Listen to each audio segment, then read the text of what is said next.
buenas tardes a todos.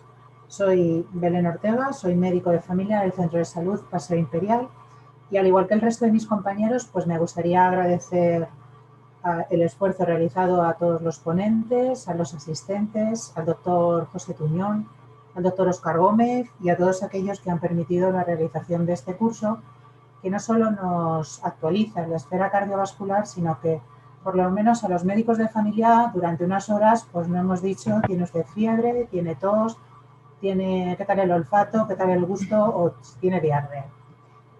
Esta última mesa, que trata sobre arritmias, la va a comenzar la doctora Paloma Roset, que es médico de familia del Centro de Salud del Pardo y es miembro del grupo de urgencias de la SOMANFIC y bueno, nos va a hablar sobre el paciente con palpitaciones.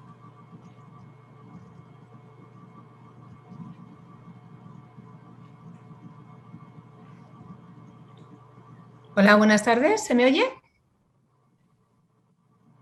Sí, se te oye perfectamente. Muy bien.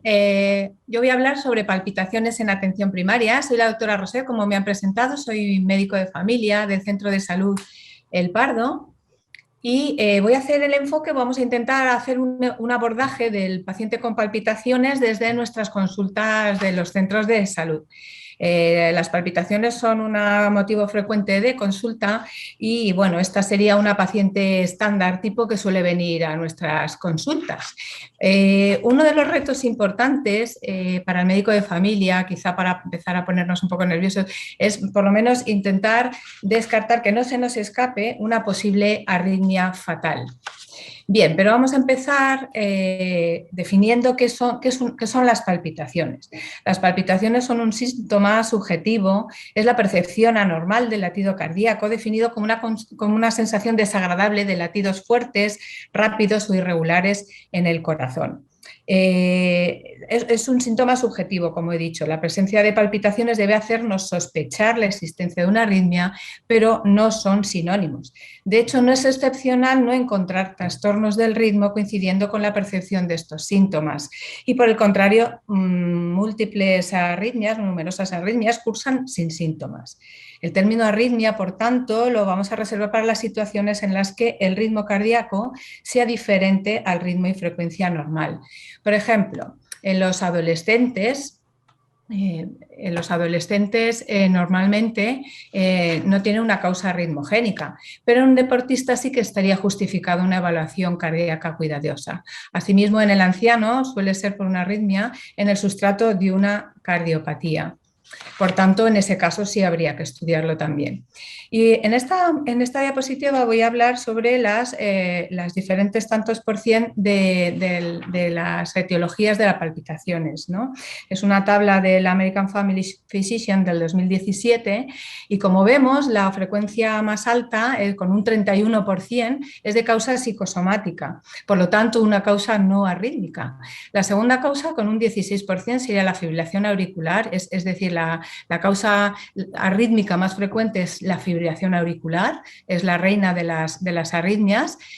La tercera causa sería la taquicardia supraventricular con un 10%, con un 6% medicación o drogas o sustancias ilícitas, drogas, enfermedad sistémica con un 4%, enfermedad estructural del corazón un 3% y la taquicardia ventricular con un 2%. Si vemos todos estos porcentajes suman un 70-72%, es decir, que ahí habría hasta un 30% de causas sin definir. Voy a hablar aquí ahora de la etiología de las palpitaciones según establecido, según causa rítmica o causa no arrítmica. Como causa rítmica, como he nombrado antes, la primera sería la fibrilación auricular. También sería el flúter, extrasístoles auriculares y ventriculares, por supuesto, taquicardias ventriculares, supraventriculares y también las bradiarritmias. También producen palpitaciones las bradiarritmias, los bloqueos y la bradicardia sinusal y, por supuesto, anomalías en el marcapasos. Como causas no arrítmicas estarían dividido en 4 bloques: la cardiopatía estructural, los trastornos psicosomáticos, enfermedades sistémicas o drogas. Como cardiopatía estructural estarían como causas el prolapso mitral, la insuficiencia mitral, insuficiencia aórtica, cardiopatías congénitas, insuficiencia cardíaca, la cardiomiopatía hipertrófica y prótesis mecánicas. Trastornos psicosomáticos serían la ansiedad, la depresión y trastornos por somatización. Como enfermedades sistémicas para tener en la cabeza para estos pacientes deberíamos no dejar de pensar en causas como el hipertiroidismo, una hipoglucemia también, fiebre, cuadros de anemia, hipovolemias, embarazo, hipotensión ortostática o feocromocitomas incluso. Y como drogas, los agonistas beta-2, por ejemplo, vasodilatadores, una supresión brusca de los betabloqueantes, el alcohol, la cafeína y la nicotina, las drogas como cocaína, éxtasis y cannabis y anfetaminas, por ejemplo, tan tratadas últimamente para los TDAH. El médico de familia debe decidir, por tanto, en primer lugar, si el paciente está inestable o es grave y por lo tanto puede y debe trasladarse al hospital. En segundo lugar, si no se trata de un paciente urgente, pero debe estudiarse por parte de cardiología. Y en tercer lugar, si no precisa estudios por parte de cardiología, y entonces, ¿cuál sería nuestro manejo? Tenemos a una paciente, a nuestra Meryl, que os he presentado al principio en consulta, y nos cuenta que tiene palpitaciones. Evidentemente, como estamos diciendo en todas estas charlas en el día de hoy, lo primero, una buena anamnesis, historia clínica, pero en este caso la tenemos a la paciente en la consulta, obtener inmediatamente un electro.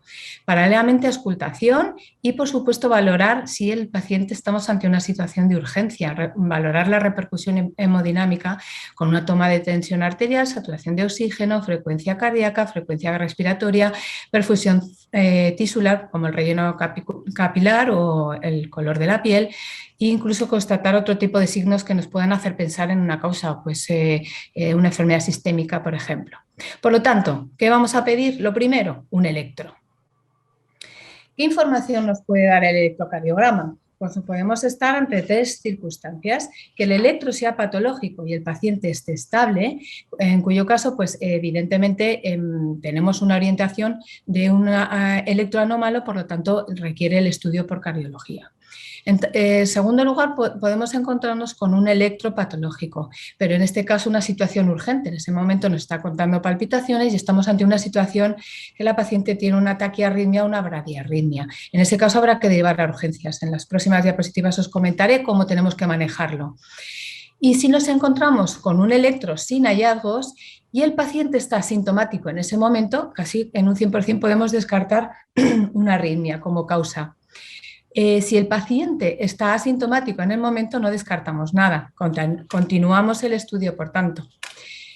En estas dos diapositivas os voy a contar cómo sería el manejo ante una situación urgente. Es verdad que en Madrid tenemos unas urgencias extrahospitalarias, una forma de derivar a los pacientes muy buena por el 061 y es posible que no se nos dé una situación extrema, ¿no? Pero evidentemente algunos de nosotros trabajamos en centros rurales o quién sabe si tenemos un fenómeno como el de Filomena que nos hace que no nos llegue una UBI a tiempo. Tenemos que saber manejar en nuestra consulta una taquicardia, una situación aguda como esta. Es verdad que a priori sí que es mejor en atención primaria no utilizar los fármacos antiarrítmicos porque de per se son proarrítmicos, por lo tanto siempre ser bastante prudentes ante el manejo, pero nos podemos ver en una situación así. Esta es la guía de la RC de 2021 y este sería el manejo. Si el paciente está en una situación inestable y tenemos que actuar, hay que evaluar siempre al paciente con el enfoque ABCDE y por tanto administrar oxígeno si estamos ante una saturación de menos del 94%, monitorizar con electro, tensión, saturación y siempre obtener un electro de 12 derivaciones. ¿Qué valoraremos? Las características que amenazan la vida del paciente, que son 4: el shock, el síncope, una isquemia miocárdica o un fallo cardíaco severo. En ese caso sí estaría indicada una cardioversión sincronizada, pocos julios, 100, 200 julios y hasta 3 intentos incluso. Si el paciente está estable, que sería esta parte del algoritmo, siempre buscar nuevamente la ayuda de un experto. En este caso, el paciente se va a tener que trasladar al hospital. Insisto, llamamos al 061. Pero bueno, tenemos que estar atentos por si el paciente se convierte en un paciente inestable. La clave aquí está si el QRS es estrecho o el QRS es ancho. Si el QRS es estrecho y estamos ante un ritmo irregular, ¿en qué estamos pensando? En una fibrilación auricular. Luego se va a hablar ampliamente sobre la fibrilación auricular, pero esta sería lo primero a pensar ante un QRS estrecho y ritmo irregular. Si estamos ante un ritmo regular, pues por ejemplo, taquicardias supraventriculares, lo primero sería ejercitar las maniobras vagales y si son inefectivas plantearnos una adenosina. Este sí quizá es el fármaco más seguro y menos contraindicado para utilizar en urgencias extrahospitalarias por su poco efectos secundarios, solamente saber cuáles son las contraindicaciones, pacientes EPOC, bloqueos AVs, en fin. Y si no es efectivo, entonces, bueno, habría que plantearse hasta una descarga sincronizada. Si el paciente estamos ante un electro de QRS ancho y si es regular, va a actuar exactamente igual que con el QRS estrecho regular, o si no, bueno, se habla en la RC de administrar hasta 2 gramos de magnesio, que en las consultas de atención primaria no tenemos y probablemente tampoco en las urgencias extrahospitalarias.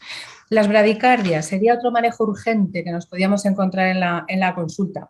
Las bradiarritmias es verdad que son generalmente mejor toleradas que las taquiarritmias, pero bueno, también tenemos que saber cómo manejarlo. Igualmente, evaluar al paciente con un enfoque ABCDE, administrar oxígeno si la saturación baja de 94%, monitorizar tensión, saturación, electro, identificar las causas que amenacen la vida, como es el shock, como antes, síncope, isquemia miocárdica o fallo cardíaco severo. Otro fármaco que quizá podemos utilizar en extrahospitalaria sería la atropina, siempre media ampolla, no menos de media ampolla, 500 microgramos IV y esperar la respuesta. Si no, observar al paciente y esperar su traslado, valorando siempre el riesgo de asistolia, que son una asistolia reciente, un bloqueo AV MOVITS tipo 2, un bloqueo AV completo o que tuviera una pausa ventricular de más de 6 segundos. En ese caso sí que habría que tomar medidas. Bien.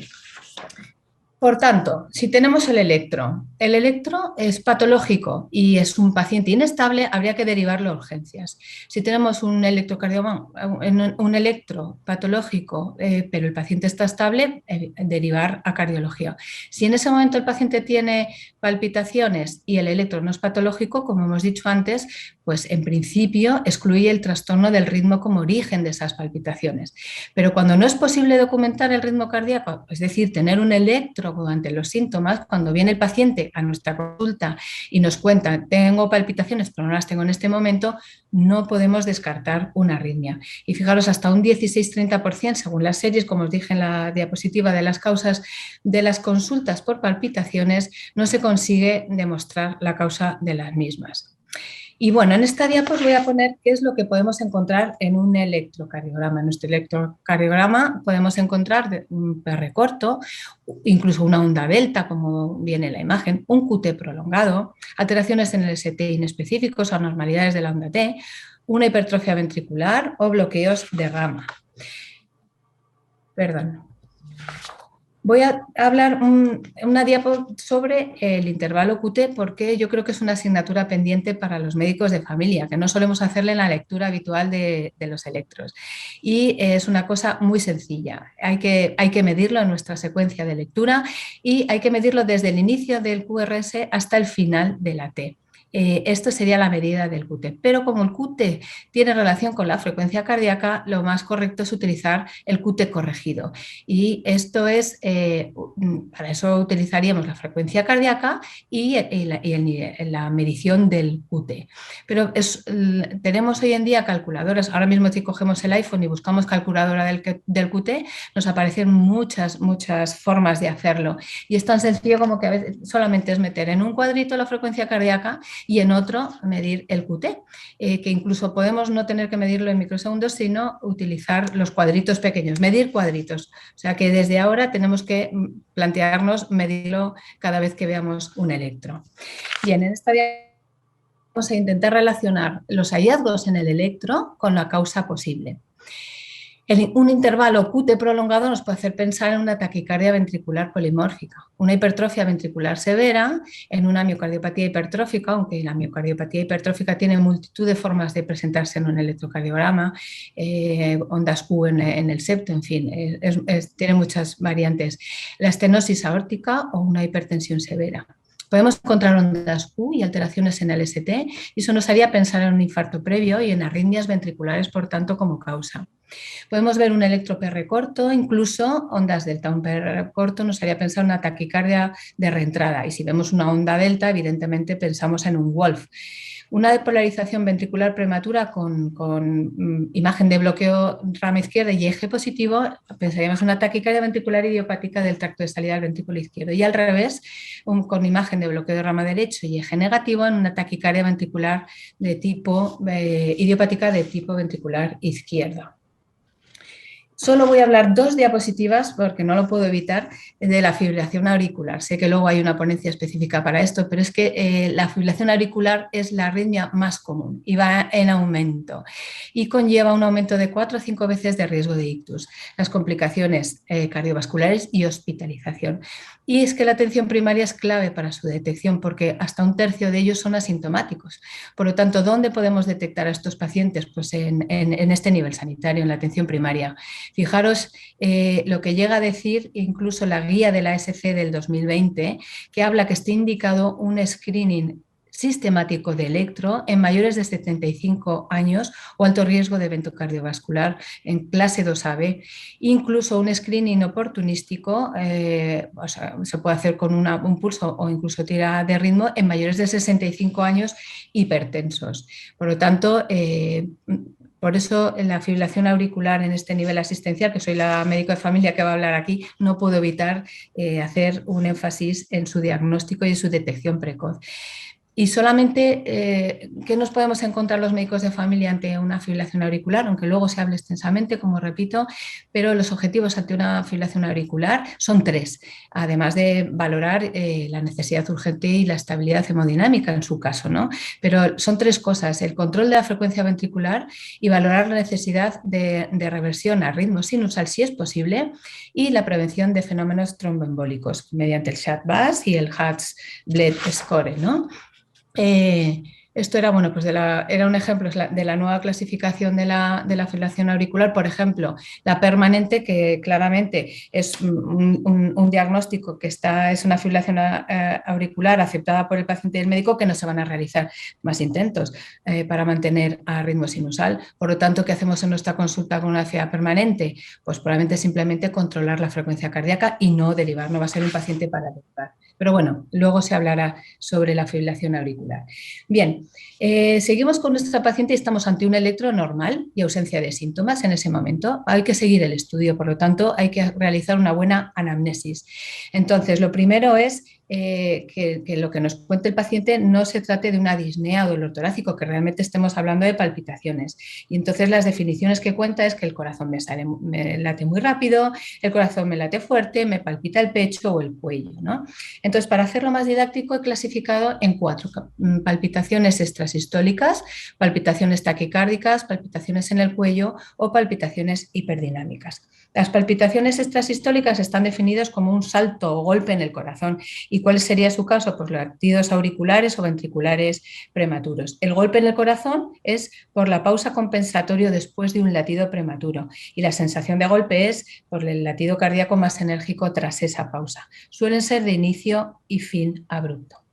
Las palpitaciones taquicárdicas lo cuentan como golpes mantenidos del latido cardíaco rápido, pudiendo ser regular o irregular. Si estamos ante un latido irregular, ¿qué pensaríamos? La fibrilación auricular. Si estamos ante un latido regular, pues puede ser una taquicardia por reentrada nodal, un flutter o incluso una taquicardia ventricular. Las palpitaciones que refieren en el cuello pues orientan a una arritmia supraventricular y dentro de ellas la taquicardia por reentrada nodal. Es una taquicardia benigna, no asociada a cardiopatía estructural grave y es más frecuente en la mujer. A veces son de inicio abrupto, otras graduales. Y por último, las palpitaciones hiperdinâmicas, que son latidos cardíacos regulares no rápidos pero intensos, con movimientos rítmicos en el precordio. Están asociadas a cardiopatías estructurales como la insuficiencia aórtica, incluso a estados hiperdinâmicos con alto gasto como la fiebre o la anemia. Bien. Otra forma de ayudarnos en la anamnesis, además del tipo de palpitaciones, son las circunstancias en las que aparecen estas palpitaciones. Hay que tratar de definir, por lo tanto, estas circunstancias. Si el paciente nos cuenta, por ejemplo, en cuanto a la frecuencia de episodios, que lo tiene casi todos los días, es muy fácil documentarlo. Si incluso decirle al paciente, pues mire, cuando note otra vez estas palpitaciones, véngase al centro, que le hacemos un electro para intentar registrar, que es lo que hay que hacer. Hay que también tener en cuenta si el ritmo es regular o irregular. Si es irregular, insisto que pensaremos en una fibrilación auricular, que es la causa más frecuente. ¿Desde cuándo le aparecen las palpitaciones? Esto es importante en el manejo también de la fibrilación auricular, si es una cosa reciente o lo nota desde hace semanas o incluso meses. ¿Y en qué situación se encuentran estas palpitaciones? Por ejemplo, en una situación de ansiedad, ¿no? El paciente de ansiedad es el típico paciente que muestra inquietud, hiperventila, comenta parestesias distales, hipertensión arterial o incluso está con una sensación de mareo e inestabilidad, sensación de muerte inminente. Este es el perfil del paciente con ansiedad. De todas formas, hay que recordar que hasta un 13% de los pacientes psiquiátricos pueden presentar una causa cardíaca de palpitaciones, por lo tanto, no etiquetarlos de primeras, ¿no? En segundo lugar, situación ante el ejercicio. Eso es por un exceso de catecolaminas. Suelen ser taquicardias sinusales, aunque es posible también una fibrilación auricular, incluso una taquicardia ventricular polimorfa asociada a QT largo. Estas son todas de derivación a cardiología. La posición, si es de cúbito o en bipedestación. Por ejemplo, los pacientes con una taquicardia nodal reentrante, la arritmia aparece a menudo cuando pasan a bipedestación de pie y pudiendo cesar en situación de decúbito. Los pacientes con contracciones auriculares o ventriculares prematuras pueden percibir golpe en el precordio en decúbito más. Y los pacientes con hipotensión ortostática pueden percibir palpitaciones con taquicardia compensatoria al incorporarse. Asociadas a síncope o presíncope, bueno, la pérdida de conocimiento y el tono postural de minutos de duración con recuperación espontánea, que eso es lo que es el síncope, que ya se ha hablado en otra ponencia, pensar siempre en arritmias ventriculares amenazantes para la vida. Por lo tanto, esta es de derivación a cardiología siempre. Si seguimos con la anamnesis, como hemos dicho también en las primeras diapositivas, es importante valorar la historia clínica, antecedentes personales y familiares. Tendríamos que valorar el riesgo, la probabilidad de tener una enfermedad coronaria con sus factores de riesgo cardiovascular. En segundo lugar, si tiene antecedentes familiares de muerte súbita o cardiopatía a edades tempranas, que nos puede orientar también. En tercer lugar, la ingesta de fármacos, alcohol o estimulantes. Hemos nombrado antes varios ejemplos de fármacos que pueden producir palpitaciones y los síntomas asociados a depresión o ansiedad. Siempre complementar el estudio con un análisis completo, incluyendo un hemograma, por ejemplo, para descartar una anemia, creatinina, urea, electrolitos y función tiroidea para descartar un hipertiroidismo. Las características clínicas que puedan asociar quizá, que nos pueden ayudar como para atribuir más a un origen arrítmico nuestras palpitaciones, pueden englobar en esta revisión que se hizo en un JAMA, que además nos enfatizan, ¿no?, la causa arrítmica, que sería el antecedente cardiopatía estructural, palpitaciones que interrumpen el sueño, ocurren en el trabajo, palpitaciones asociadas a pulsaciones visibles en el cuello, la taquicardia reentrada que hemos hablado, el género masculino, palpitaciones asociadas a síntomas vasovagales, palpitaciones de inicio y término súbito, las desencadenadas por el esfuerzo o el ejercicio, por supuesto, y las asociadas a presíncope, dolor torácico y disnea requieren un estudio porque tendría una causa subyacente. Paso a las conclusiones de esta charla, que serían 5. La primera es que las palpitaciones son un síntoma frecuente de consulta en atención primaria y, por supuesto, también en cardiología, en las consultas de cardiología. Una buena anamnesis y exploración siempre acompañada con un electro de 12 derivaciones son fundamentales y en muchos casos nos pueden diagnosticar el origen de esas palpitaciones. En tercer lugar, es importante no dejar escapar una posible arritmia maligna. Este es quizá el reto.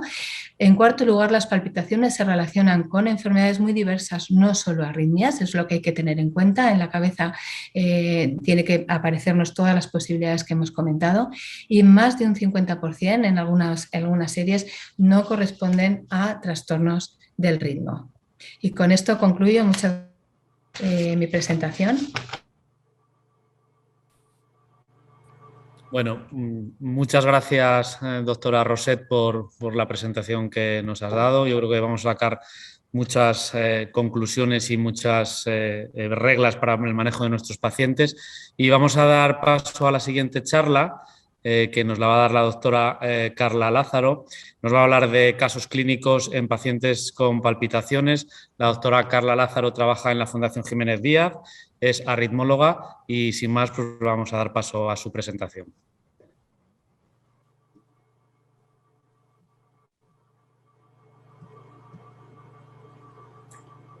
Hola, pues muy buenas tardes a todos. Lo primero quería agradecer a la organización la oportunidad que me ha dado de poder participar en esta jornada. Y sin más, comienzo mi charla, que es una presentación de los casos clínicos, de unos casos clínicos de los más frecuentes que podemos encontrar en nuestra consulta.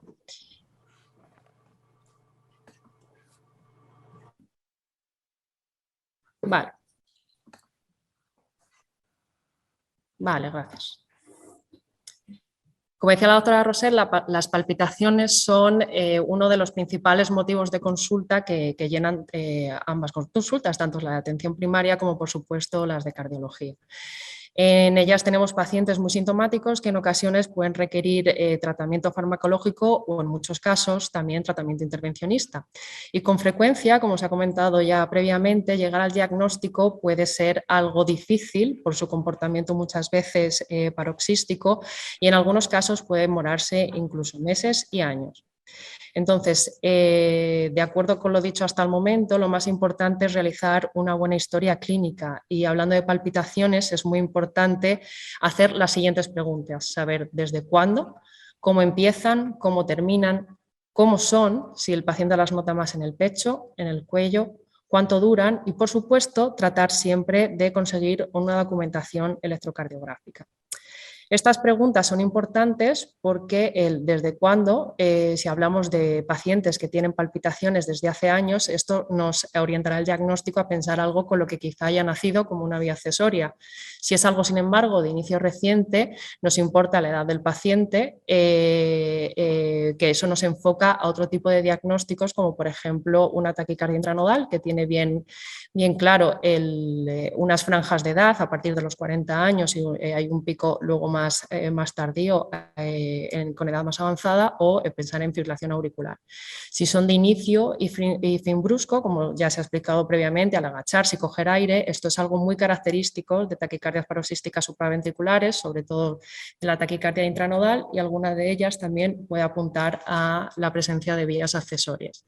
La sensación de palpitaciones en el cuello por el cierre brusco o la contracción simultánea del aurículo y del ventrículo es algo muy propio de las taquicardias intranodales y, sin embargo, si nos comenta el paciente que tiene un inicio progresivo con un pulso irregular, habremos de pensar en una de las arritmias más frecuentes, que es la fibrilación auricular. El hecho de fijarnos en la duración, cuando son taquicardias que ocurren en segundos, interrumpidas y recurrentes, apuntan a taquicardias paroxísticas supraventriculares o extrasistolia ventricular y, sin embargo, si son taquicardias de horas de duración, pensaremos en algunos casos de taquicardias paroxísticas supraventriculares que pueden tener un comportamiento incesante o en fibrilación auricular. Entonces, la documentación de la taquicardia es algo muy importante que lamentablemente no siempre conseguimos. Yo siempre en la consulta les recomiendo a los pacientes que si tienen episodios de taquicardias que son duraderas de manera que les permite llegar al centro de salud más cercano, bien sea el de atención primaria o un hospital, que siempre acudan cuando tienen los síntomas, porque es la única forma de documentar claramente qué es lo que está pasando. Tenemos alternativas con la tecnología que hoy día disponemos, que son los Holteres, bien Holteres de 24 horas, que aquí pueden presentar una rentabilidad limitada en pacientes que no tienen las palpitaciones de forma muy frecuente, y para ello como alternativa tendríamos los Holteres de larga duración, que los tenemos de hasta 10 y 20 días, o Holteres insertables, que son pequeñas grabadoras que se colocan de forma subcutánea en el paciente y que tienen hasta 2 años de grabación. Y muy recientemente han aparecido los relojes personales que son capaces de documentar el ritmo cardíaco, en los que a nosotros nos están aportando pues mucha información, porque es una forma muy precisa de diagnosticar exactamente qué es lo que está pasando en ese momento cuando el paciente tiene taquicardias que ocurren de forma ocasional. Comienzo con la presentación del primer caso clínico. Este es un caso nuestro, de la unidad. Es un varón de 65 años que consulta por palpitaciones desde hace 6 meses. El paciente textualmente describe las palpitaciones como que al agacharse nota un vuelco en el pecho seguido de sensación de que el corazón va muy rápido. Se quitan de golpe y posteriormente se encuentra muy cansado. Este es la descripción clásica de una taquicardia paroxística supraventricular. Esto lo ha comentado la doctora previamente, que la sensación de vuelco que corresponde con un extrasístole, seguido de esa sensación de inicio brusco de una taquicardia, de que el corazón, como ellos lo describen, que se le sale del pecho y que además cede de forma brusca también, y posteriormente se encuentran pues con esa sensación de cansancio por el hecho de haber estado con el corazón tan rápido durante el tiempo que haya sido. Muy característico también las palpitaciones en el cuello, como antes comentamos, y en el caso de este paciente no estaban documentadas, porque siempre que trataba de llegar al centro de salud más cercano, en este caso a las urgencias del hospital, ya se habían quitado. Entonces, las posibilidades de manejo en este paciente que a mí se me ocurren son 2. Una primera opción muy conservadora, en la que haríamos en una primera consulta un electrobasal, una exploración física, y podríamos citarlo con una revisión con un ecocardiograma para descartar que tuviera cardiopatía estructural, una analítica para medir la función tiroidea, siempre muy importante cuando estamos hablando de palpitaciones, y proponer la realización de un Holter de 24 horas. Y iniciar tratamiento médico podría ser una posibilidad de cara a intentar evitar que tenga más episodios. La opción 2 sería al principio realizar en la primera consulta de visita un electrobasal, una exploración física, y directamente, dados estos síntomas, remitir a una unidad de arritmias para realizar un estudio electrofisiológico y una posible ablación, citando en esta revisión en la unidad de arritmias un ecocardiograma, que desde luego es importante para descartar que el paciente dentro de su estudio cardiológico no tenga cardiopatía estructural, de nuevo la analítica con TSH, y el Holter, aquí lo pongo entre interrogantes porque este paciente no tenía palpitaciones todos los días y por tanto la eficacia o la rentabilidad de una monitorización de solo 24 horas puede ser limitada. ¿Por qué saco este caso o sea, qué es lo que quiero resaltar de este caso? Pues que cuando tenemos un paciente que cuenta una clínica de palpitaciones compatible con una taquicardia paroxística supraventricular, como es este caso, el hecho de enviarlo de forma precoz a una unidad de arritmias para plantear la realización de un estudio invasivo intervencionista que pueda acabar en una ablación es algo que puede resultar un poco agresivo porque vamos directamente a la intervención, pero se está demostrando que aporta una gran rentabilidad. Y traigo el registro BILIV, que fue publicado o presentado los primeros datos iniciales en el último Congreso de Cardiología, en el que se analizaron pacientes de este perfil.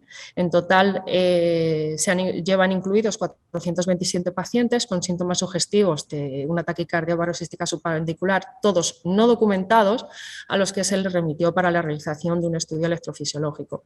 Y las conclusiones que ha aportado este estudio hasta el momento es que si en estos casos, cuando la taquicardia es inducible, bueno, pues hemos conseguido un diagnóstico precoz de estas taquicardias, que además hemos tratado presentando a estos pacientes una buena evolución.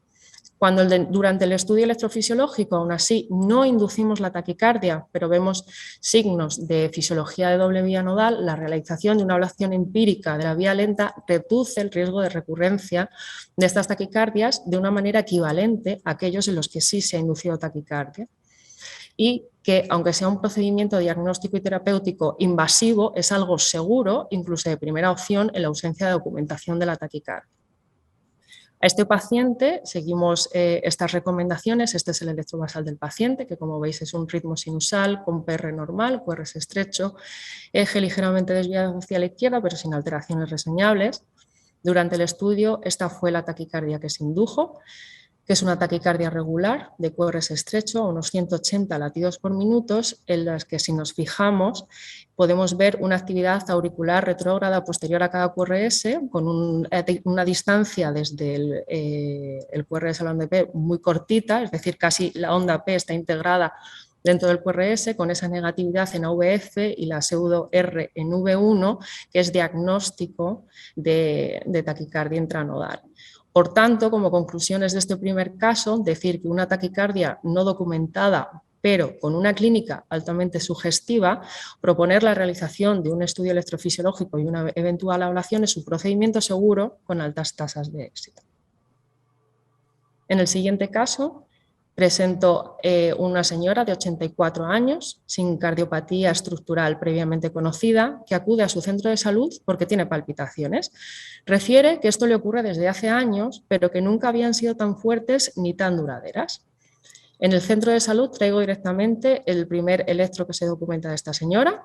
Como veis, es un electro que muestra una taquicardia de QRS estrecho a unos 180 latidos por minuto, que es regular, en el que, si miramos muy de cerca, podemos igualmente ver una actividad auricular posterior al QRS, pero en este caso, a diferencia del previo, la distancia que hay entre la onda R y la onda P es mayor que la que veíamos previamente. Esta es una taquicardia de RP largo, porque la distancia de la R a la P es mayor que de la P a la R. Y con esto, este es el electrobasal de la paciente, en la que es un ritmo sinusal con un QRS estrecho, con un eje ligeramente desviado a la izquierda, pero con una alteración de la repolarización en la cara lateral. Esto es posterior a la taquicardia, ¿vale? Como decía, sin cardiopatía estructural previa. Entonces, ante el diagnóstico de una taquicardia de RP largo en una señora de 84 años, bien por edad, lo primero que pensamos es que se podía tratar de una taquicardia intranodal atípica, y por eso que tuviera un VA largo y con menos posibilidades que fuera una vía accesoria, dado que tenía 84 años y aunque contaba palpitaciones de hacía años, nos parecía que por rango de edad lo más probable es que fuera una intranodal atípica. Entonces, en el centro de salud se le administró adenosina, pero la paciente recurría rápidamente, de manera que tenía un comportamiento incesante. Entonces, ¿qué es lo que se puede hacer en estos casos? Bueno, pues en las taquicardias de QRS estrecho, siempre que estamos ante un paciente estable, como era el caso, lo más importante es mantener la calma, porque aunque tenga un comportamiento incesante, es una taquicardia de QRS estrecho que no está comprometiendo al paciente de ninguna manera, aunque esté a una frecuencia cardíaca tan elevada. Distinto es si el paciente se inestabilizara, ahí sí que recurriríamos a una cardioversión eléctrica, pero si no es así, lo que haremos será intentar frenarlo farmacológicamente y controlar a la paciente. En el caso de esta paciente se realizaron 4 cardioversiones eléctricas, de las cuales, posterior a cada cardioversión, volvía a entrar en la taquicardia. Como digo, tenía un comportamiento incesante. Por eso insisto en que si el paciente tiene estabilidad hemodinámica y buena tolerancia, puede esperar, Hay que tratar de frenar con medicación, bien sea como primera opción beta-bloqueantes, y proponer una ablación preferente, que fue lo que hicimos con esta paciente. Esta paciente fue derivada a nuestra unidad y realizamos un estudio electrofisiológico. Ya, como comentaba dentro del diagnóstico diferencial, el hecho de que se quite con adenosina nos da muchas pistas. Esto nos sitúa en el algoritmo diferencial entre una taquicardia intranodal o una taquicardia ortodrómica. ¿Por qué? En una taquicardia intranodal tenemos un circuito que se localiza exactamente en el nodo, de manera que, y en una taquicardia ortodrómica, aquí hago la representación en este esquema, en el que la taquicardia baja por el nodo y el sistema de conducción y sube de forma retrógrada a las aurículas a través de una vía accesoria. En el caso de la intranodal, el circuito se localiza en el nodo y se distribuye la electricidad por el resto del corazón a los ventrículos de forma retrógrada por una vía retrógrada en el nodo. Entonces, si nosotros administrando adenosina cortamos esa conducción, esa comunicación nodal, y cortamos la taquicardia, significa que el motor de la taquicardia o el circuito de la taquicardia pasa por aquí. Por eso, una taquicardia a la que le administramos adenosina y se corta, significa que el nodo auriculoventricular está implicado. En este caso, para nuestra sorpresa, la paciente tenía una vía oculta izquierda a pesar de lo que nosotros al principio aventurábamos por su edad. Porque, como decía, nos hubiéramos esperado que una señora de 84 años hubiera presentado síntomas mediados por una vía accesoria mucho antes. E interrogando a la paciente, ella decía que esto le ocurría desde hace años, pero, como insistía, nunca había sido de una forma tan recurrente, con unas taquicardias tan fuertes como las notaba en este momento. Entonces, como conclusiones de este segundo caso, las taquicardias paroxísticas supraventriculares pueden presentar un comportamiento incesante. En caso de presentar buena tolerancia y estabilidad hemodinámica, hay que tratar de frenarlas, sobre todo con fármacos bloqueadores del nodo, como los beta-bloqueantes, los calcioantagonistas y la miodarona, si acaso por su efecto beta-bloqueante. Evitar realizar cardioversión eléctrica, salvo que los pacientes presenten inestabilización hemodinámica. Y, por supuesto, remitir a una unidad de arritmias para la realización de una ablación urgente o preferente. En el caso número 3, es un varón de 60 años, en estudio por palpitaciones en consulta desde hacía 2 años. El paciente las describe como que en los últimos meses presenta episodios de pulso rápido de hasta 20 minutos de duración, en los que monitoriza una frecuencia cardíaca de hasta 200 latidos por minuto. Las palpitaciones se acompañan de opresión precordial irradiada al miembro superior izquierdo, cortejo vegetativo y cefalea, y desaparecen de forma progresiva. Bueno, por la clínica referida por el paciente, pues es difícil poder establecer un posible diagnóstico y claramente necesitamos realizar un estudio más en profundidad. Entonces, a este paciente en la consulta se realizó un electrobasal, que era normal y ahora os mostraré, y un Holter de 24 horas, que era normal, porque, como decía, el Holter de 24 horas tiene sus limitaciones, a no ser que el paciente presente síntomas de forma muy frecuente. Entonces, en este caso, optamos por la realización de un Holter de larga duración, en el que el paciente presentó los síntomas, en uno de los días, los síntomas por los que consultaba. Y este es el registro que tenemos. Y aquí he puesto el registro tal cual, en el que veis que está con mucho artefacto, porque he de reseñar que en este caso, este Holter de larga duración, estos aparatos tienen unos algoritmos para clasificar las taquicardias, y esto lo había clasificado como ruido. De hecho, no aparecía como un evento reseñable como tal.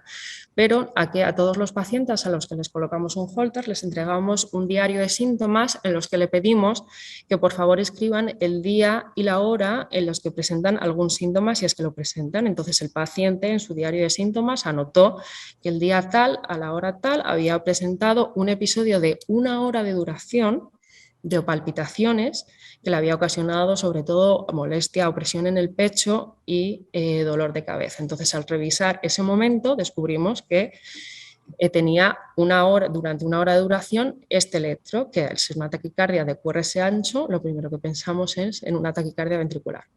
Avisamos a este paciente de forma preferente para hablar con él y ampliar el estudio en la consulta, y lo primero que hicimos fue descartar que tuviera enfermedad coronaria ante la sospecha de que pudiera ser una taquicardia ventricular. Se le hizo un TAC coronario que fue normal y se le solicitó una resonancia magnética cardíaca que también fue normal, y lo programamos para la realización de un estudio electrofisiológico. Y estos son los electros que muestro del estudio. Aquí veis en esta primera parte inicial del trazado cómo es su electro normal en 12 derivaciones, que es un PR normal, QRS estrecho, eje normal, sin grandes alteraciones, y veis cómo esto lo hacía él de forma espontánea, presenta 2 extrasístoles, con los cuales desencadena una taquicardia de QRS estrecho regular. Aquí en este trazado es difícil decir si se ve que hay actividad auricular retrógrada o no. Entonces esto ya nos llamó la atención porque, curioso, un paciente que estamos estudiando por una taquicardia de QRS ancho, que no tiene cardiopatía estructural que justifique que pudiera tener una zona de cicatriz que da lugar a una taquicardia ventricular, presenta una taquicardia regular de QRS estrecho. Lo que ocurría con este paciente era lo siguiente. Seguido de ese ritmo de taquicardia de QRS estrecho, presentaba esto siguiente, que era su taquicardia de QRS ancho. Esto es una taquicardia supraventricular mediada por una vía accesoria en la que conduce con aberrancia de rama. Y esto es difícil tanto para cardiólogos como para no cardiólogos. Muchas veces establecer el diagnóstico de una taquicardia de QRS ancho y decir que es por aberrancia de primeras es algo muy complejo, y esto siempre sabemos que cuando nos encontramos con una taquicardia de QRS ancho es mejor ser precavidos y tratarlas como si pudiera ser una taquicardia ventricular, que es lo potencialmente grave, que como una taquicardia de QRS estrecho. En este paciente, aquí pongo la explicación de cómo es la conducción por aberrancia. En el estudio con facilidad se descartó que la taquicardia era medida por una vía accesoria oculta izquierda, exactamente igual que la señora que presentaba previamente, pero en este caso el hecho de que el circuito que habitualmente baja por el nodo AV se distribuye por el His-Purkinje de forma retrógrada, completa el circuito hacia la aurícula subiendo de forma retrógrada por la vía accesoria. Esa bajada por el His-Purkinje ocurría con aberrancia de rama, y de ahí que diera esa muestra de taquicardia de QRS ancho. Entonces, como conclusiones de este caso, ante una taquicardia regular de QRS ancho, siempre tomar las medidas que tendríamos con una taquicardia ventricular, nunca tratarla como una taquicardia de QRS estrecho. La estabilidad hemodinámica no descarta nunca que se trate de una taquicardia ventricular, y ante una inestabilidad siempre realizar cardioversión eléctrica.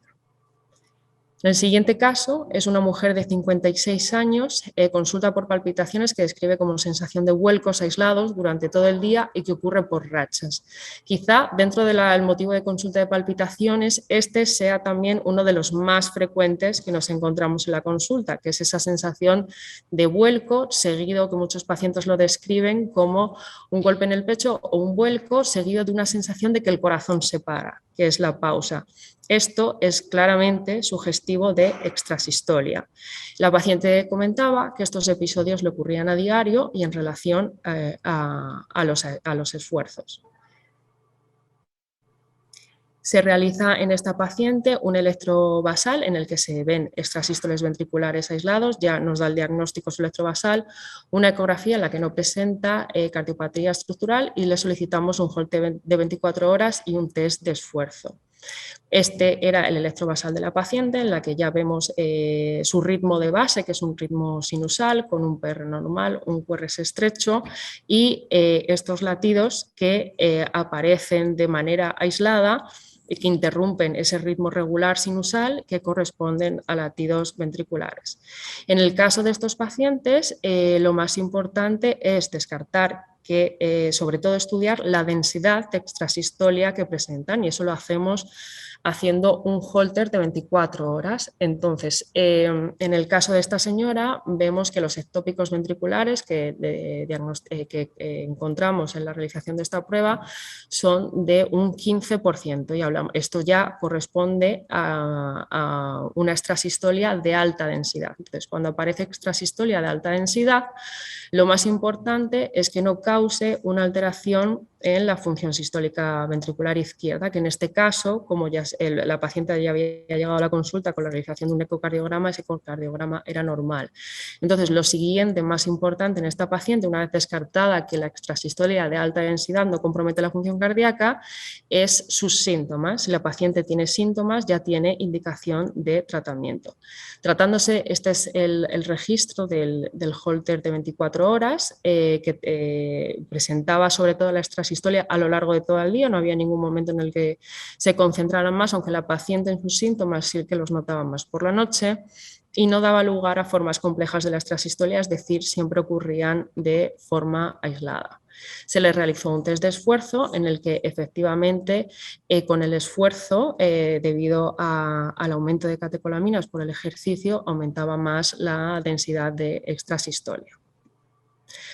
Como conclusiones de este caso, la sensación de latidos aislados tipo vuelco es indicativa de extrasistolia.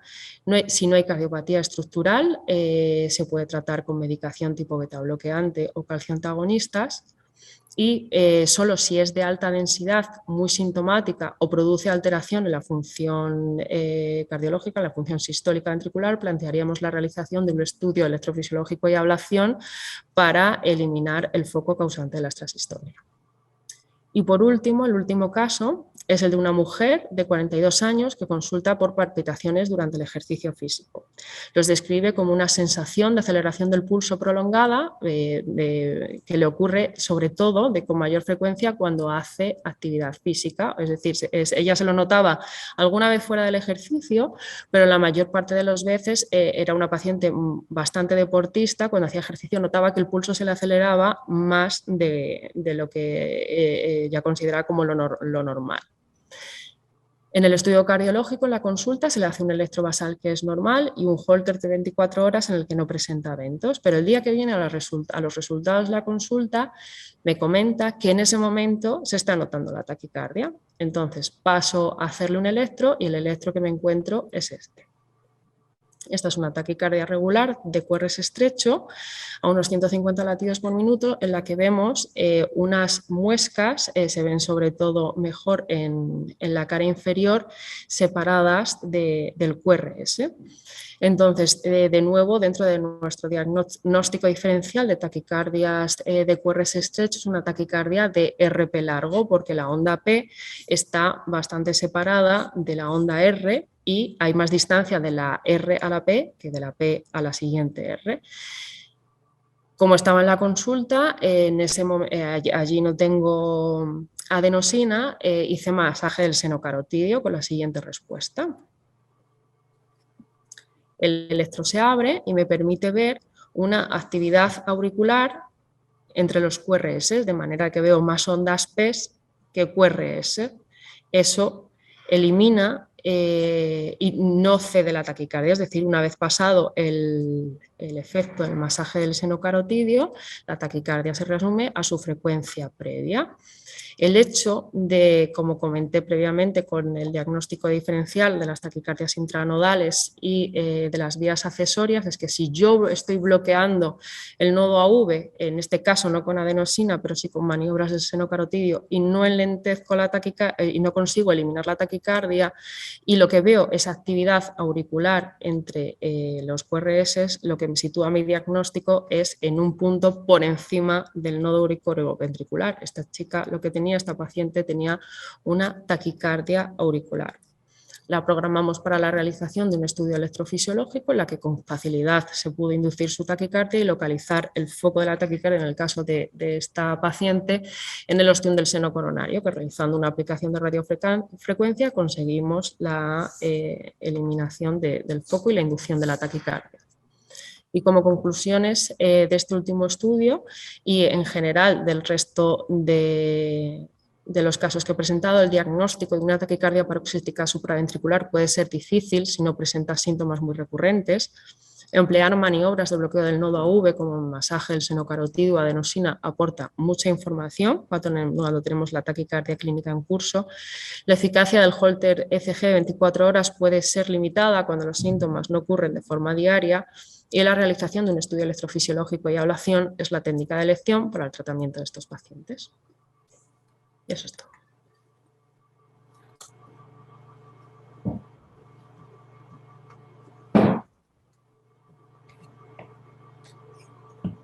Bueno, muchas gracias, doctora Lázaro, por estos casos tan aleccionadores que vemos todos en la práctica clínica diaria.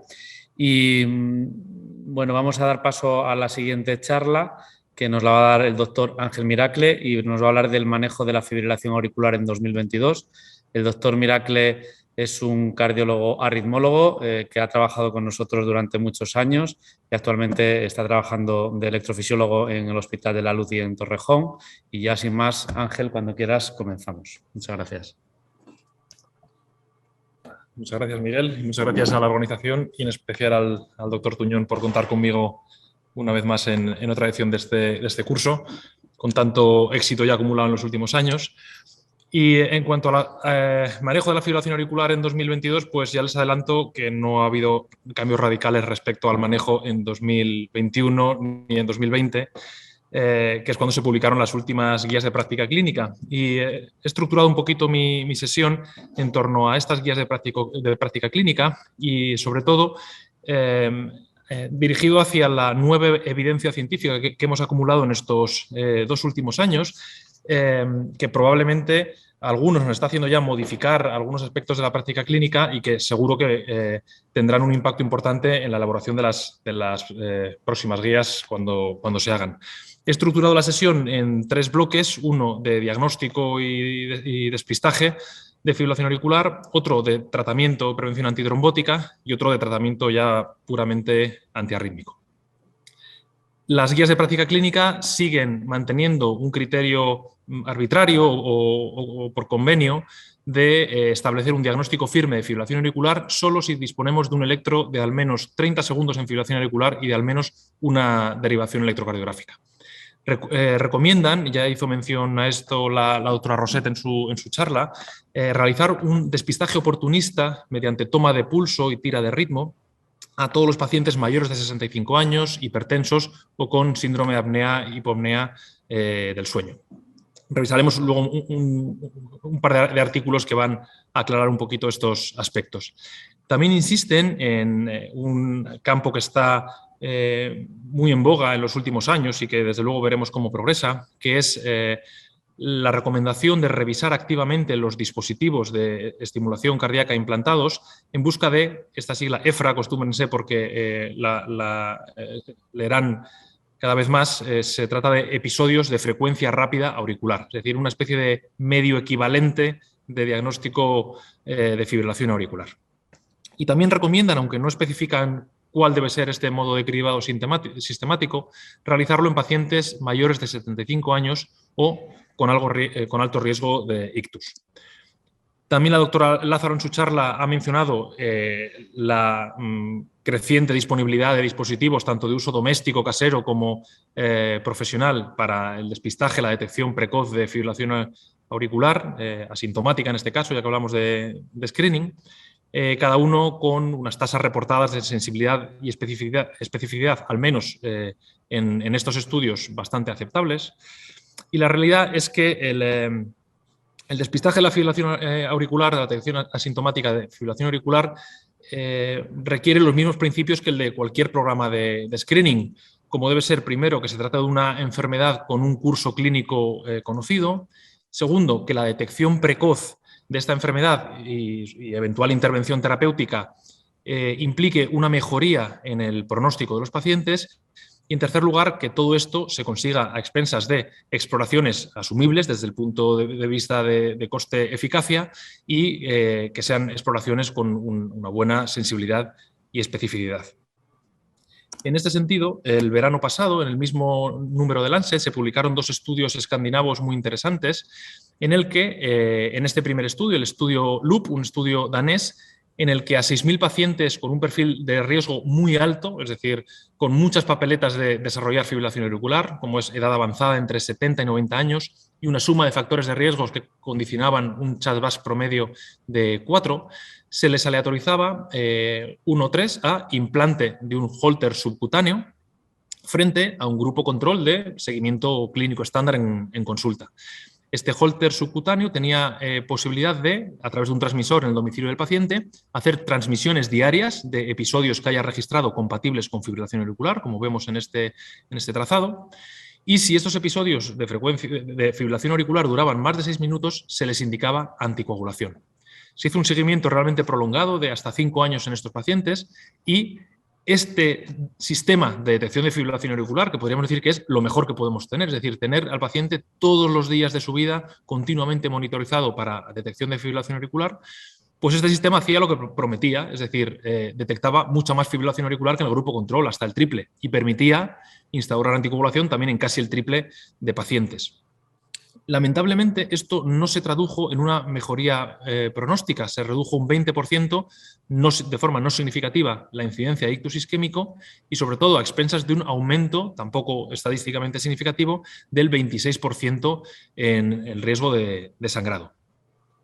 El otro estudio del que les hablaba, publicado en el mismo número de Lancet, el estudio Stroke Stop, un estudio sueco, mucho más amplio, es decir, encajaría más en un perfil como de screening poblacional, a una gran proporción de los pacientes suecos entre 75 y 76 años con perfil de alto riesgo de fibrilación auricular, hasta casi 30.000 pacientes que aceptaron participar en este estudio, se les aleatorizaba a realizar un electrocardiograma cada 14 días, cada 2 semanas, frente a seguimiento clínico habitual.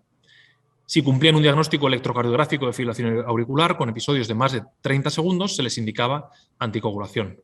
El seguimiento fue muy largo también, casi 7 años. Recuerden, con electrocardiograma cada 2 semanas. Es decir, el esfuerzo institucional de esta estrategia no es nada despreciable.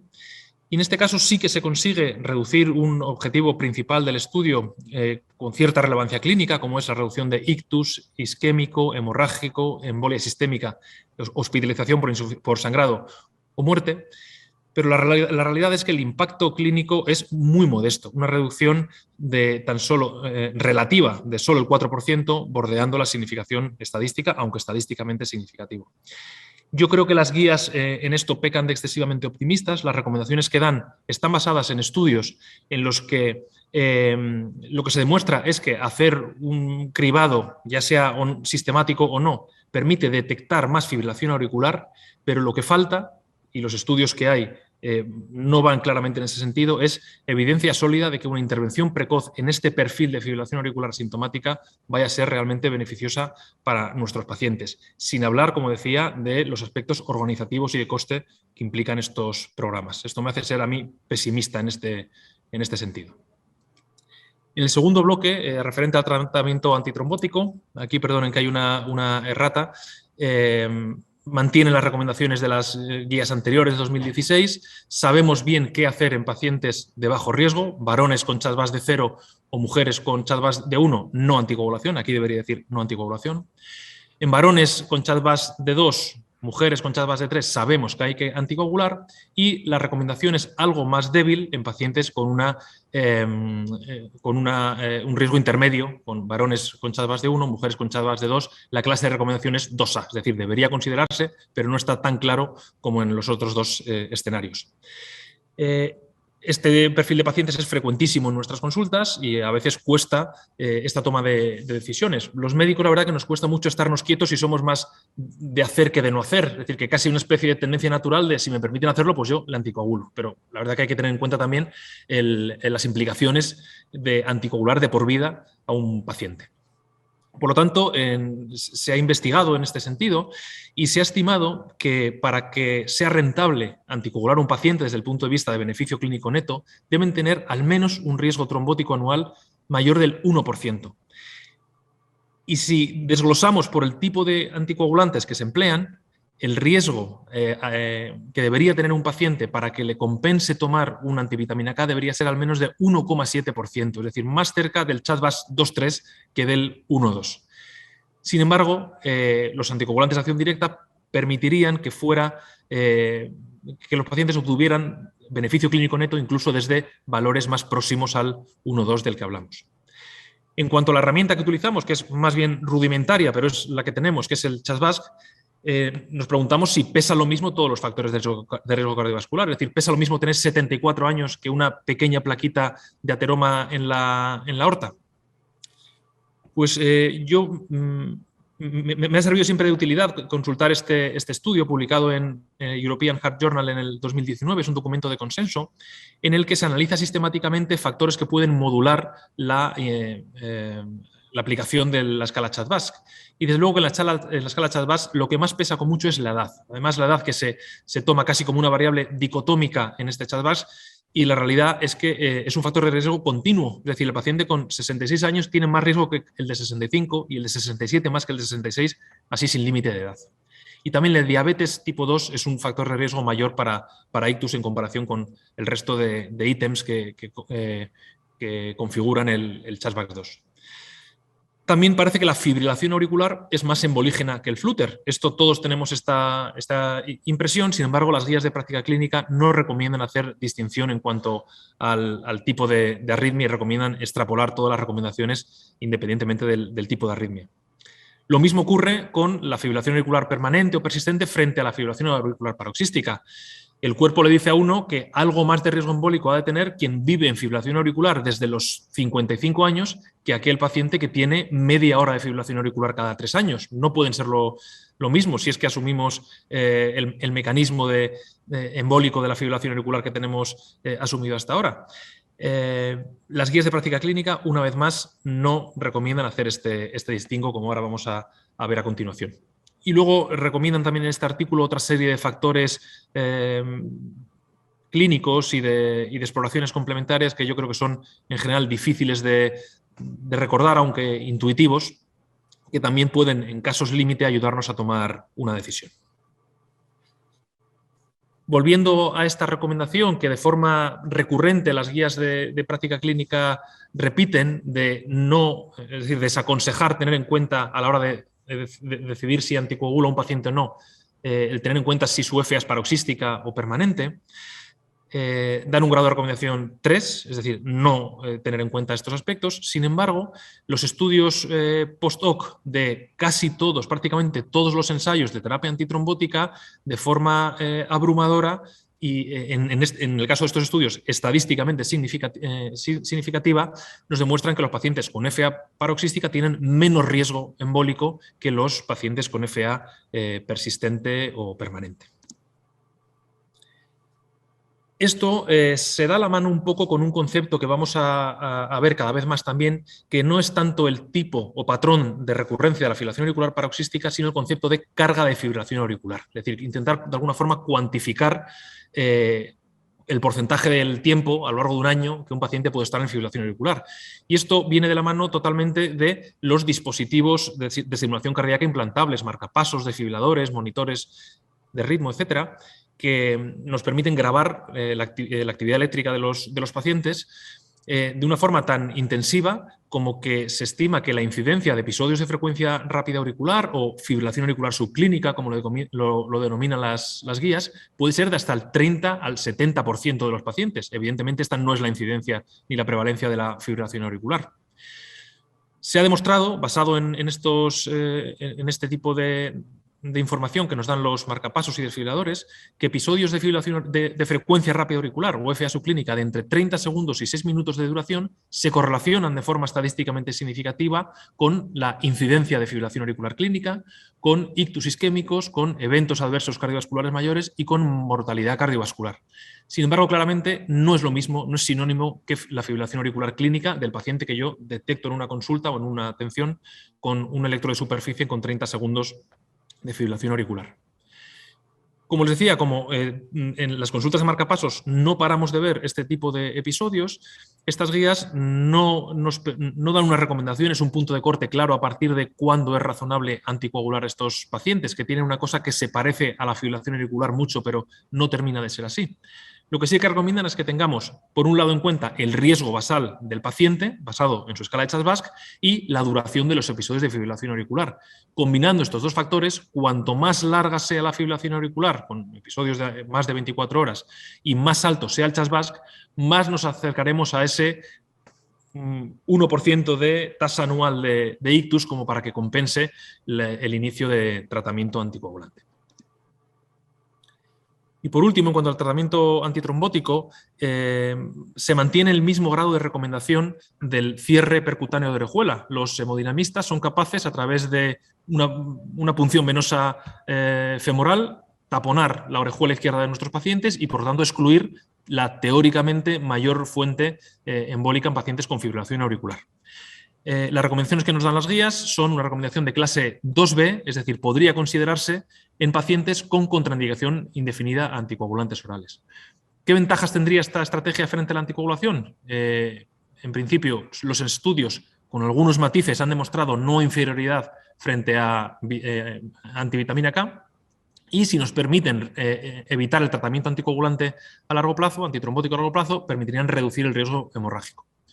Los inconvenientes, el peaje que pagamos al poner estos dispositivos: lo primero, las complicaciones periprocedimiento, que no son nada despreciables. Segundo, que durante los primeros meses de tratamiento se requiere un tratamiento complementario antitrombótico con doble antiagregación. Escenario que es muy desagradable en pacientes en los que implantamos precisamente estos dispositivos de cierre por un alto riesgo hemorrágico. Les cambiamos un problema por otro, les exponemos un tratamiento antitrombótico potente durante unos meses, una duración por definir. También hay poco consenso en este tipo de tratamientos. Y el último aspecto es que tratarían solo los ictus orejuela dependientes, que es el mecanismo que tenemos más asumido, causal de las embolias sistémicas, pero al que se le puede poner también muchas pegas. Curiosamente, las recomendaciones que dan las guías están basadas en ensayos clínicos que no existen. Dan la recomendación para pacientes con contraindicación a anticoagulantes orales basada en los ensayos clínicos pivotales que sirvieron para la comercialización de estos dispositivos, en los que no se incluía pacientes de alto riesgo hemorrágico. Afortunadamente, tendremos en poco tiempo la solución a las dudas clínicas que tenemos en el día a día, como es su eficacia frente a las anticoagulantes orales de acción directa, es decir, paciente que tiene ictus o sangrados con una antivitamina K, ¿cuál debería ser mi siguiente paso? ¿Ponerles un anticoagulante de acción directa o ir directamente a cierre de orejuela? Y probablemente en los pacientes en los que más sentido tenga este tratamiento, que es en pacientes con contraindicación para la anticoagulación o con muy alto riesgo de sangrado. Pasaré rápido sobre esto. Y por último, en cuanto al aspecto más arritmológico del manejo de la fibrilación auricular, con la evidencia acumulada, todos tenemos, y también la doctora Roset ha mencionado estos conceptos en su charla, tenemos asumido un poquito el esquema de que cualquier cosa que sirva para controlar la fibrilación auricular desde el punto de vista del ritmo tendría un beneficio prácticamente solo sintomático, y por lo tanto nos decantaríamos a favor de un control sintomático de un control de ritmo principalmente en pacientes sintomáticos y que tengan muchos predictores de éxito de esta estrategia de control de ritmo, como pueden ser FAs de corta evolución en pacientes jóvenes, con aurículas no dilatadas, sin miocardiopatía, los pacientes con taquimiopatía, que en cualquier caso son los que más beneficio obtendrían de eliminar la fibrilación auricular, y por supuesto teniendo en cuenta la preferencia del paciente. A los pobres pacientes asintomáticos casi siempre tendemos a condenarles a una estrategia de control de frecuencia cardíaca, siempre que sean verdaderamente asintomáticos. Hay que esforzarse en indagar un poco y ver que el paciente de verdad no note en absoluto la fibrilación auricular y no sea uno de tantos pacientes que lo que ha hecho ha sido ir adaptando su grado de actividad física a las limitaciones que le supone esta fibrilación auricular. Y en pacientes en los que haya fracasado ya la estrategia de control de ritmo o en los que tengamos unas altas papeletas de fracasar, como son FAs de larga evolución, de más de un año en FA permanente, o pacientes con dilatación auricular. Esto no son compartimentos estancos, es decir, muchas veces nos vemos obligados por la evolución del paciente a cambiar de estrategia. Decía que tenemos un poco en todos, en cardiólogos y no cardiólogos, un pozo como de nihilismo terapéutico en cuanto al manejo de fibrilación, de control de ritmo en fibrilación auricular, basado en los estudios de los que hemos ido aprendiendo históricamente, como estos estudios de 2002, el RACE y el AFIRM, en el que se comparaba distintas estrategias de control de frecuencia cardíaca frente a control de ritmo, y en ningún caso demostrado ninguna mejoría ni en mortalidad ni en endpoints clínicos duros una estrategia de control de ritmo. Se ha criticado históricamente a estos estudios, primero, que son estudios que forman parte ya de una práctica clínica que no es igual que la contemporánea. Aquí no había ablación de fibrilación auricular. Segundo, se tendía, por una falsa sensación de optimismo, en el grupo de pacientes de control de ritmo, una vez que los pacientes estaban sinusal, se les suspendía la anticoagulación asumiendo que su riesgo embólico también se reducía. Y esto hoy sabemos que no es así. Y esto penalizaba con claridad la estrategia de control de ritmo. Los estudios contemporáneos de los que disponemos ya en la época actual en la que disponemos de ablación, pues ofrecen algo más de optimismo. El Casteleyev fue un estudio relativamente pequeño, publicado en 2018, con 400 pacientes con disfunción ventricular y portadores de desfibrilador, en el que se comparaba, realmente no era una comparación claramente cara a cara de una estrategia de control de frecuencia frente a ritmo, pero algo que se le parecía. Comparaban una estrategia de ablación, con intención de control de ritmo, evidentemente, frente a fármacos, pero se permitía, a discreción de los médicos tratantes, hacer control de frecuencia o farmacológico de ritmo. Y este estudio dio unos resultados sorprendentemente positivos. Es el primero que demuestra beneficio de supervivencia en una estrategia de control de ritmo, tanto como una reducción de mortalidad en un objetivo secundario de casi el 50%, muy espectacular, y del objetivo principal combinado de reducción de hospitalización y muerte de casi un 40%. Otro estudio que se estuvo esperando muchos años, con mucho interés, publicado a inicios del año pasado, que fue el CABANA, un estudio grande en 2.200 pacientes, con la misma estrategia de ablación frente a fármacos. Se permitía, una vez más, a discreción del médico tratante, control de frecuencia o control farmacológico de ritmo. Y en este caso no se observó entre ambas estrategias una diferencia entre un objetivo principal clínico duro, que tenía en cuenta mortalidad, hospitalizaciones, sangrado, ictus, etc.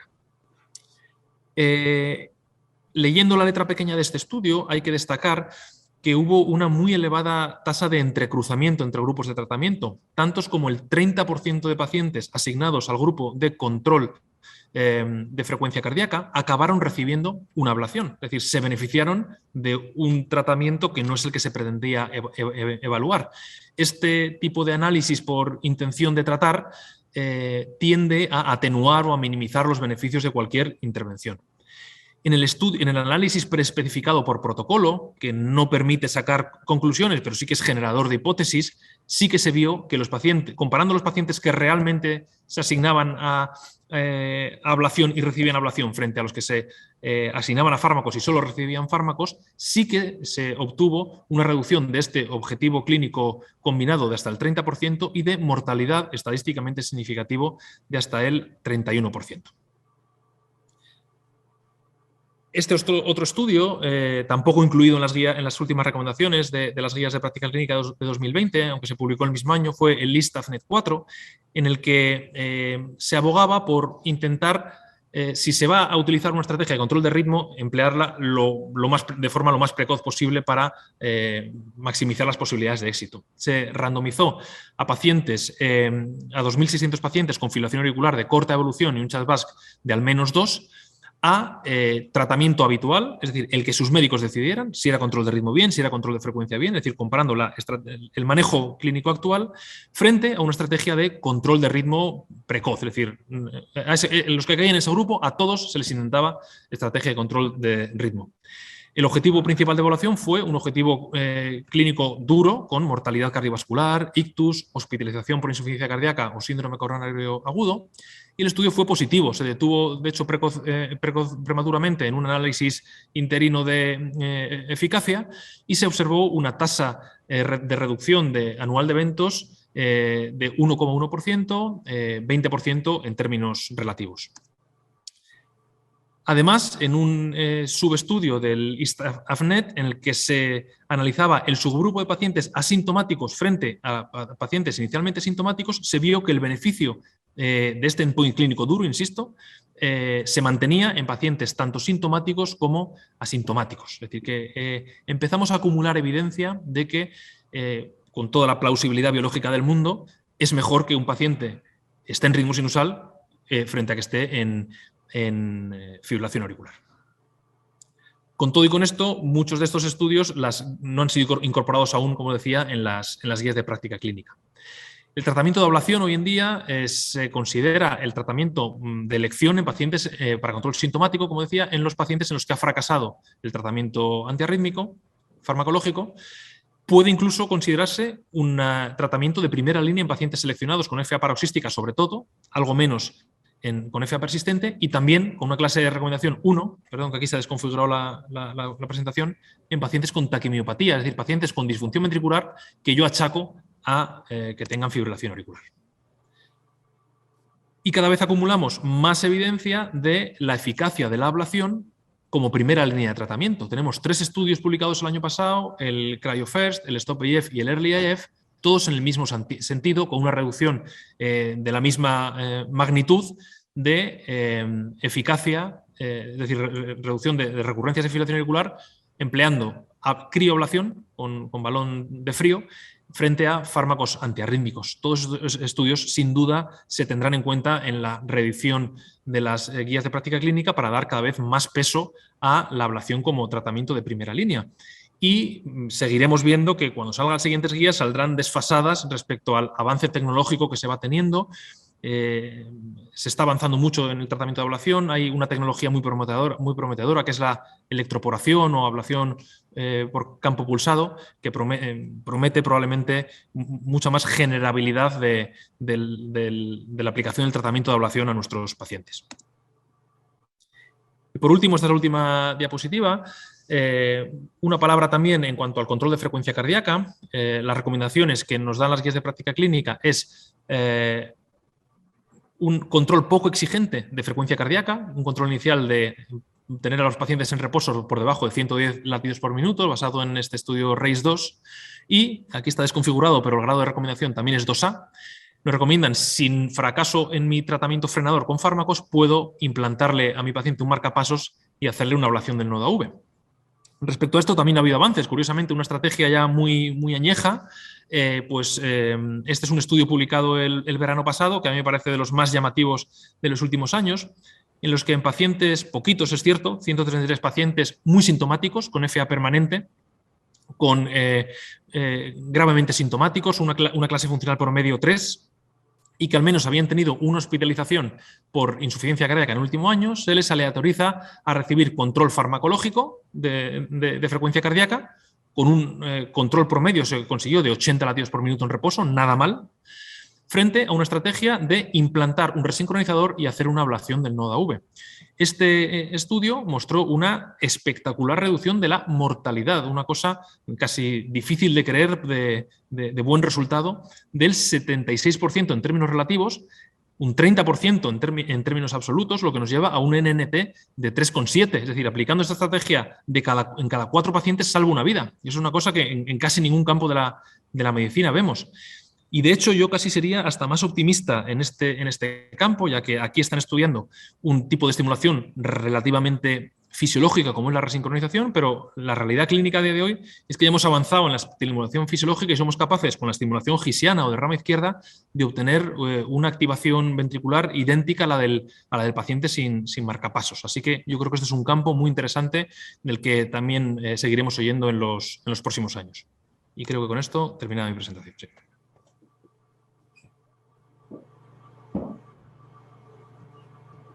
Muy bien, muchas gracias Ángel por resumirnos de forma tan brillante las novedades en el manejo de los pacientes con fibrilación auricular y quedamos abiertos al debate.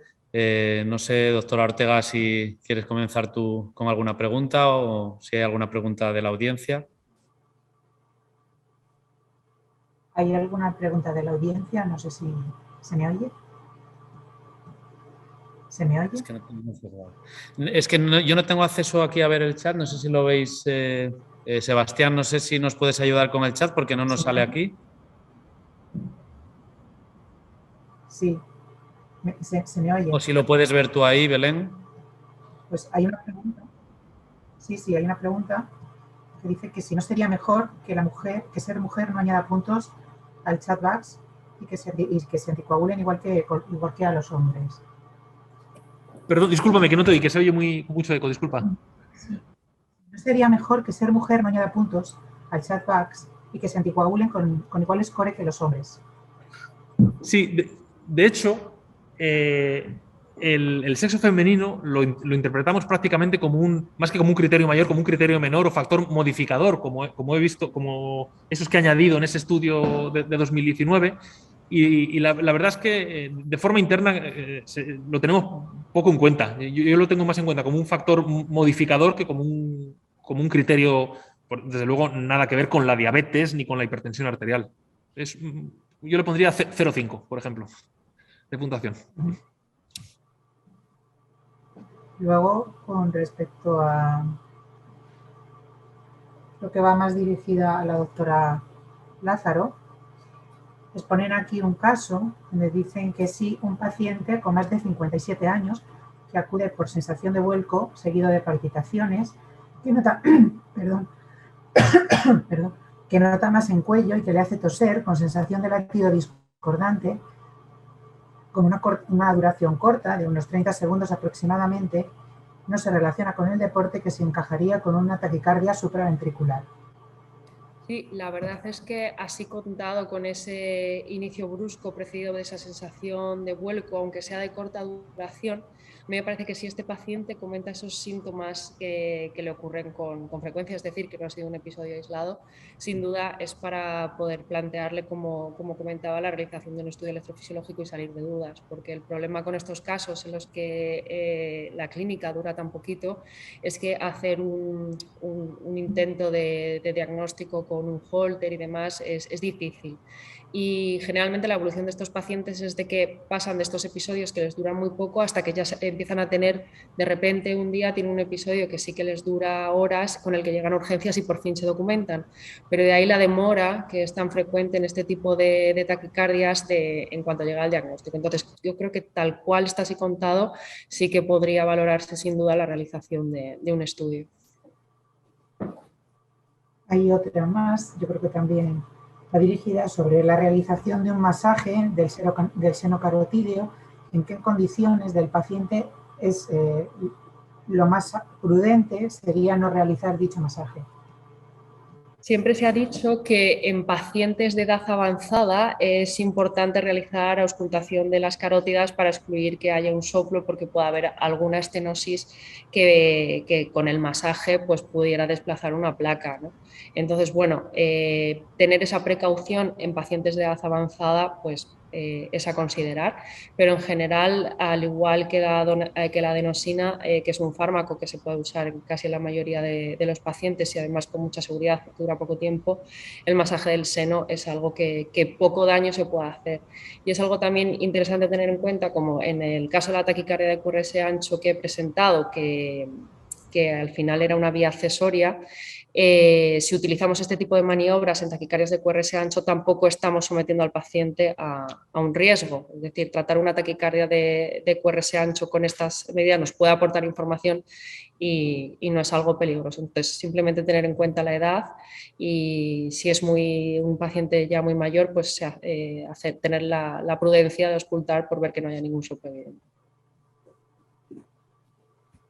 Yo tenía una pregunta para la doctora Roset. En tu presentación nos hablabas en las conclusiones de intentar identificar aquellos pacientes y aquellas taquicardias que pudieran ser malignas, ¿no? Que son las que más nos preocupan en la práctica clínica. ¿Tienes algún perfil en vuestra práctica clínica de pacientes en los que podáis sospechar ya solo por el perfil clínico y viendo la taquicardia que puede ser maligna? ¿Qué perfil de pacientes sospecharías tú con una taquicardia que puede ser maligna?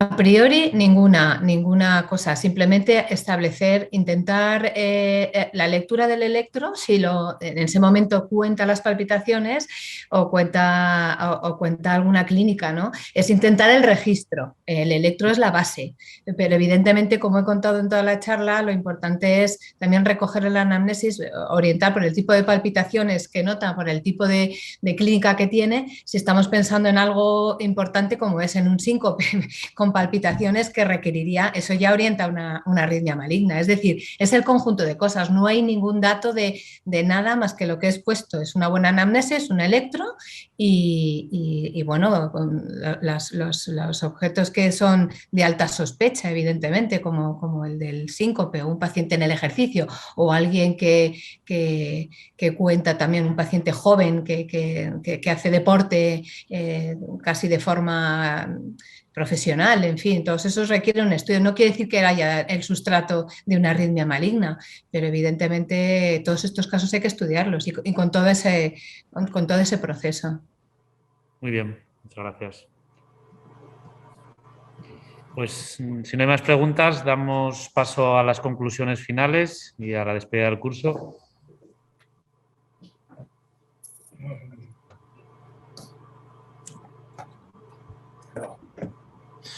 Muy bien, pues simplemente es el momento de la despedida. Agradeceros a todos vuestra asistencia. Ha habido gran asistencia, nos han comentado ya. La organización ha sido al final buena. Hemos terminado en tiempo gracias a la excelente labor de ponentes y moderadores.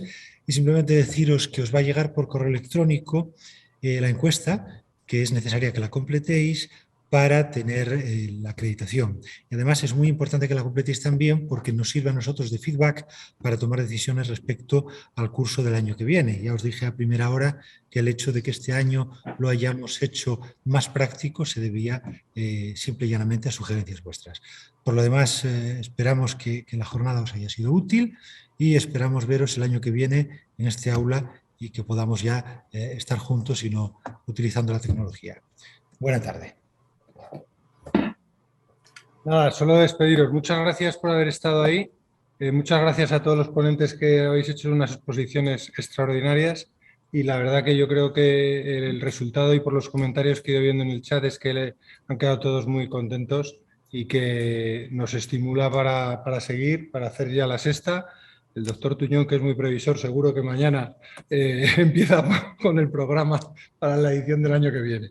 Así que muchas gracias a todos y confiamos en que de verdad os haya sido de mucha utilidad. Gracias.